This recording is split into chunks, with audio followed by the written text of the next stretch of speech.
আপনাদেরকে চলে যেতে হবে প্লে স্টোরে। জি, আমি প্লে স্টোরে চলে আসলাম। এখানে দেখেন সার্চ অপশন আছে, সার্চ অপশনে ক্লিক করতে হবে। ক্লিক করে ওই জায়গায় লিখতে হবে ঈদ মোবারক পোস্টার। আমি দেখেন ঈদ মোবারক পোস্টার লিখতে হবে, ঠিক আছে। ঈদ মোবারক পোস্টারটাই দেখেন চলে আসছে। আপনারা এটা দেখে এরকম লিখে ক্লিক করে নেবেন। ক্লিক করে নেওয়ার পরে আপনারা লোগোটা দেখে নেবেন কীরকম। আপনার ভিডিওটা লং হবে বিদায় সংক্ষিপ্তর জন্য আমি আগে থেকে ডাউনলোড করে রেখে দিয়েছি। তখন ওপেনে ক্লিক করবেন। আমি করলাম ওপেনে ক্লিক। ওপেনে ক্লিক করার পরে যখন এরকম চলে আসবে তখন আপনারা এখান থেকে যে কোনো কিছু নতুন ঈদ উল ফিতর, প্রিমিয়াম, জুম্মা মুবারক, মাহে রমজান, 21শে ফেব্রুয়ারি, শবে বরাত, লাইলাতুল কদর, ঈদুল আজহা, নিউ ইয়ার, বাংলা নববর্ষ, 26শে মার্চ, আপনি এখান থেকে সব ধরনের পোস্টারগুলো কালেকশন করতে পারবেন। আমার দরকার এখন এই মুহূর্তে ঈদ উল ফিতর। আমি ঈদ উল ফিতর ক্লিক করলাম, ঠিক আছে।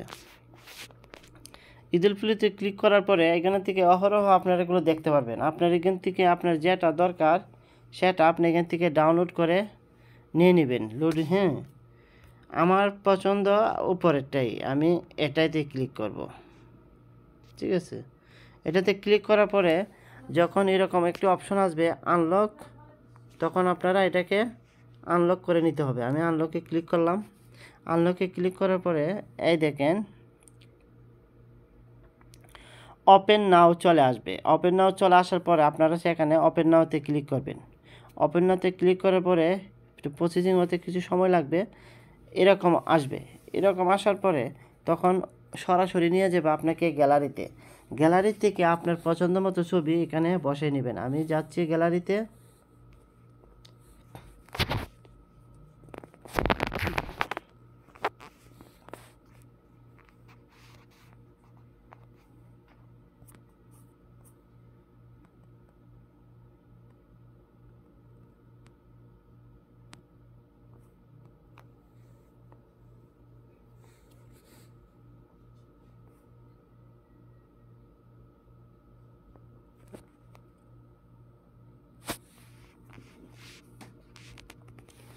গ্যালারি থেকে আমি এই ছবিটি ডাউনলোড নিয়ে নিলাম।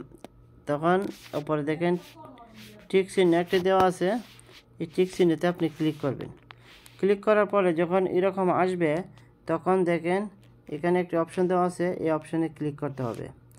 ক্লিক করার পরে আপনি ছবিটি ইচ্ছা করলে এখান থেকে সাইজ করে নিতে পারবেন, আর সাইজ না করলেও চলবে। তখন আপনি চলে যাবেন এই যেখানে উপরে দেওয়া আছে ডান, সেই জায়গায় ক্লিক করবেন।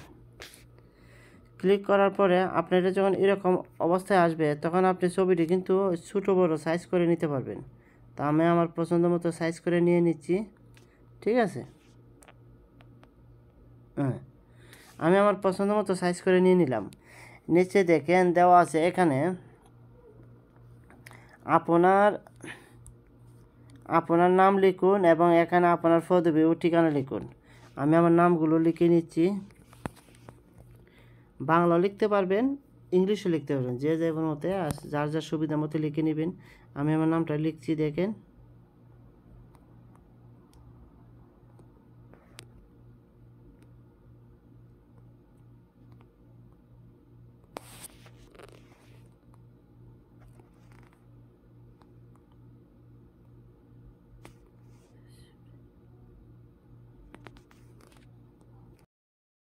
ক্রিয়েটর।